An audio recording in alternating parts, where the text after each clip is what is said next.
Las autoridades de la entidad sionista escalan su terrorismo contra los habitantes palestinos en Jerusalén y los lugares sagrados. Más de 100 iraquíes caen entre muertos y heridos en separados ataques terroristas. Las bajas de la OTAN en Afganistán aumentan y las instrucciones norteamericanas exigen el envío de fuerzas adicionales. Buenas noches y bienvenidos a las noticias del Canal Sirio Internacional. El presidente del Consejo Consultivo Popular en la República de Indonesia, Muhammad Hedadait Nur Wahid, condenó enérgicamente la barbarie destrucción de la ciudad de Quneitra que se efectúa a manos de la ocupación israelí, reafirmando que dicha destrucción es una clara expresión de un verdadero y sistemático terrorismo y de inimaginable acto que revela la verdadera característica de la entidad sionista. Al realizar una gira junto con sus acompañantes a la liberada ciudad de Quneitra, Nur Wahid manifestó que las prácticas de la ocupación israelí contra los habitantes sirios en el ocupado Golán constituye un tipo de depuración racial, reafirmando que su país está al lado del gobierno y pueblo sirio. Por otro lado, el gobernador de Quneitra, Riyad Ihab, explicó a la Comisión Indonesa los actos criminales de destrucción llevados a cabo por la ocupación israelí. A cambio de plantar olivo, la ocupación israelí siembra la muerte en los territorios árabes ocupados a través de desplazar las familias palestinas y de consagrar la colonización, lo cual confirma de forma evidente que Israel no está seria en querer la paz. La comunidad internacional no deja de llamar a la necesidad de crear un mundo seguro y pacífico. Sin embargo, la escena en los territorios palestinos ocupados contradice y muestra lo contrario de dichos llamamientos, ya que las autoridades de la ocupación ejercen desde más de 70 años los diferentes tipos de terrorismo contra los palestinos y sus santos lugares, a la sombra de tímidas posturas internacionales que se tomen en vano. La escena se repite diariamente, donde la operación de la judaización prosigue, también la expulsión de la gente nativa de sus casas en un intento de consagrar la colonización tras echar a las familias de Jerusalén a la calle para que se unan a miles de expulsados, y los legítimos dueños de la tierra se preguntan, ¿por qué motivo hemos sido expulsados? Mis hijos y yo hemos nacido en esta casa. Quiero preguntar, pues ¿dónde nacieron los colonos y sus abuelos? ¿Aquí? Claro que no. El mundo lo sabe, han traído a los colonos para que ocupen una tierra de historia y de pertenencia árabe, pero por más que continúan con su política de terrorismo, nunca podrán cambiar la realidad y anular la entidad árabe de Jerusalén. Desde el inicio del año en curso, el número de avisos de demolición arbitraria llegó a más de 2.250. La ocupación demolió a más de 54 viviendas de palestinos, lo que dejó a desplazados a las familias de Jerusalén.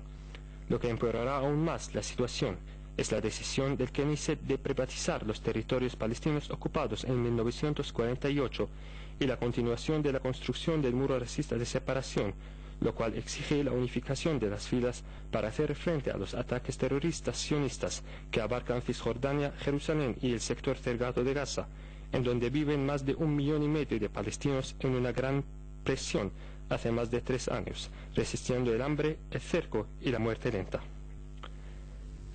Existen muchas pruebas que confirman que la entidad sionista ejerce la política de depuración racial. De ahí decimos que la calificación del presidente venezolano y responsables brasileños, del ministro de Exterior, de la entidad sionista usurpadora, del líder de una mafia y de fascista, representa una parte de la realidad evidente que dice que la entidad sionista es criminal y terrorista, que contradice con la paz.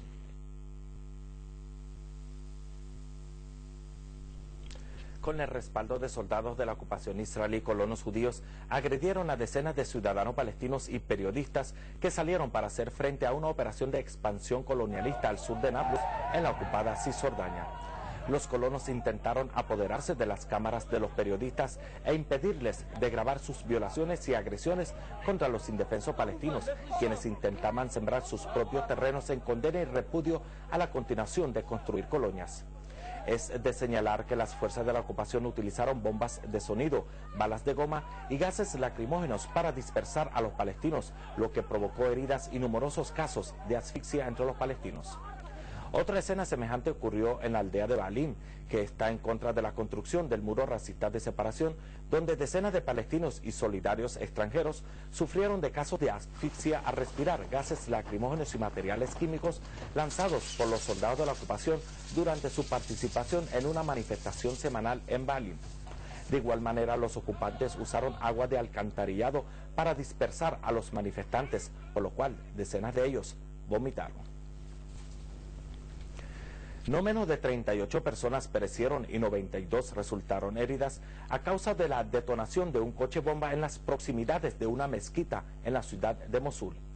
Dicho incidente ocurrió pocas horas después de la caída de 4 iraquíes y la herida de más de 18 mediante una serie de explosiones que ocurrieron entre Karbala y Bagdad, además de la caída de por lo menos de 3 iraquíes en 2 explosiones que tuvieron lugar en la ciudad de Al-Sadr.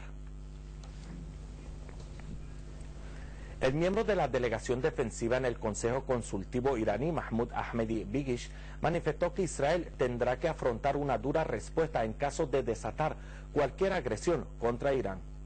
El responsable iraní descartó la posibilidad de que Israel desate cualquier agresión bélica contra Irán, porque sabe muy bien el volumen de la capacidad defensiva iraní.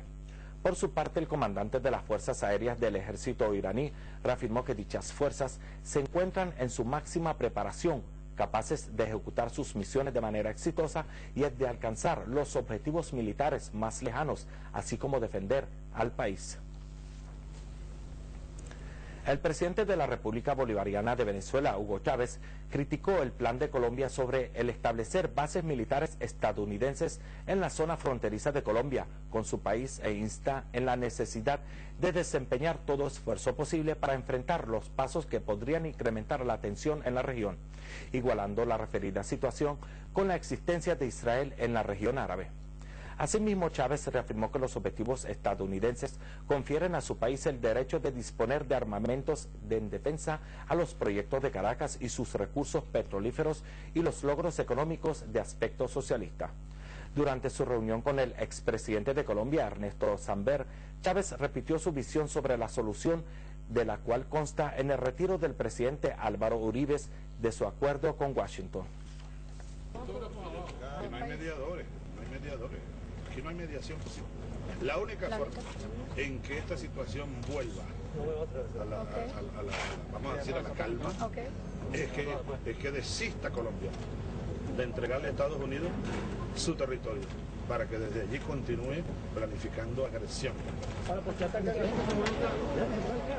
Es de señalar que el plan de Colombia de incrementar el número de las fuerzas estadounidenses en sus territorios provocó la oposición de los gobiernos latinoamericanos, en donde el presidente brasileño Luis Ignacio Lula da Silva expresó la inquietud de su país por el paso colombiano, haciendo a la vez un llamado a su homólogo Uribe a gozar de transparencia en cuanto al referido plan, subrayando la necesidad de que Colombia estudie dicho plan con el Consejo de Defensa Regional de la Unión de los Países Latinoamericanos, evento a celebrarse en Ecuador el próximo lunes. Sin embargo, se destaca que Colombia no participará en el evento debido a la suspensión de sus relaciones con Quito.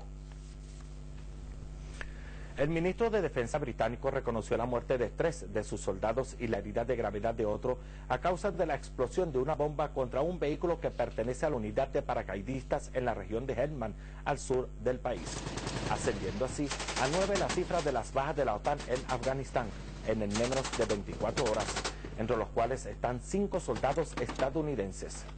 Por otro lado, 5 agentes de la policía afgana perdieron la vida en una explosión llevada a cabo en el distrito de Arghazdam, en Kandahar. Se emitieron varias noticias sobre el asesinato del líder del movimiento de Talibán en Pakistán, Baitullah Mahsud, en una incursión aérea estadounidense que tuvo lugar hace pocos días. Al mismo tiempo en que el portavoz de la Casa Blanca, Robert Gates, manifestó que no es posible confirmar la muerte de Mahsud. El ministro del Interior de Pakistán, Rahman Malek, declaró que existen posibilidades de que Mahsud y su esposa y sus guardaespaldas perdieron la vida en dicha incursión. Llegamos al final del informativo. Ahora un breve repaso de los titulares. Las autoridades de la entidad sionista escalan su terrorismo contra los habitantes palestinos en Jerusalén y los lugares sagrados. Más de 100 iraquíes caen entre muertos y heridos en separados ataques terroristas. Las bajas de la OTAN en Afganistán aumentan y las instrucciones norteamericanas exigen el envío de fuerzas adicionales. Gracias por la atención prestada y hasta mañana y que pasen buenas noches.